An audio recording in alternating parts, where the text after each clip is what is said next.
નર્મદા જિલ્લાના ખેડૂતો માટે સરકારે મહત્વપૂર્ણ નિર્ણય લીધો છે। હવે તેમને 24 કલાક સિંગલ ફેઝ વીજ પુરવઠો મળશે। આ નિર્ણયથી ખેડૂતોને રાત્રે થતી ચોરી અને વન્ય પ્રાણીઓના ત્રાસથી મુક્તિ મળશે। નર્મદા જિલ્લો 43% વન વિસ્તાર ધરાવે છે। અહીં 80% લોકો ખેતી પર નિર્ભર છે। અગાઉ એગ્રીકલ્ચરલ લાઇનોમાં 3 ફેઝ લાઇનમાં માત્ર 8 કલાક વીજળી મળતી હતી। હવે 24 કલાક સિંગલ ફેઝનો વીજ પુરવઠો મળશે। ખેડૂતોએ કિસાન મોરચો મારફતે ઉર્જા મંત્રી અને મુખ્યમંત્રીને રજૂઆત કરી હતી।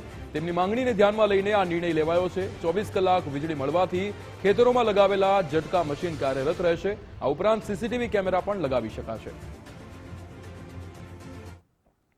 અને ઉર્જા મંત્રીશ્રીને નર્મદા જિલ્લામાં સિંગલ ફેઝ લાઇટ ખેડૂતોને મળી રહે, જેથી કરીને ખેડૂતો ખેતરમાં રહે અને એમના જાનમાલની રક્ષા કરી શકે એ હેતુથી આજરોજ લાઇટ ચાલુ કરવામાં આવી છે।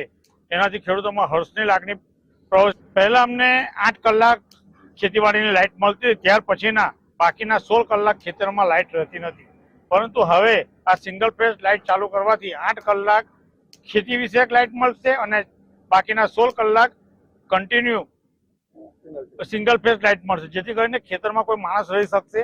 અમારે છે ને રાતે માણસો રહેતા હોય, તેમને તકલીફ હતી, પછી રાતે અમારે પાણી લેવા જવું હોય કે પછી રાતે કોઈ માણસ સૂતા હોય, પછી ઝટકા મશીન ચલાવવા માટે અમારે જે સોલારનો ખર્ચો કરવો પડતો હતો તેની જગ્યા પર અમને આનાથી એવો ફાયદા થાય કે ભૂંડ છે, બીજા જાનવરો છે, પછી વન્ય પ્રાણીઓ છે, તેનાથી અમને રક્ષણ મળે।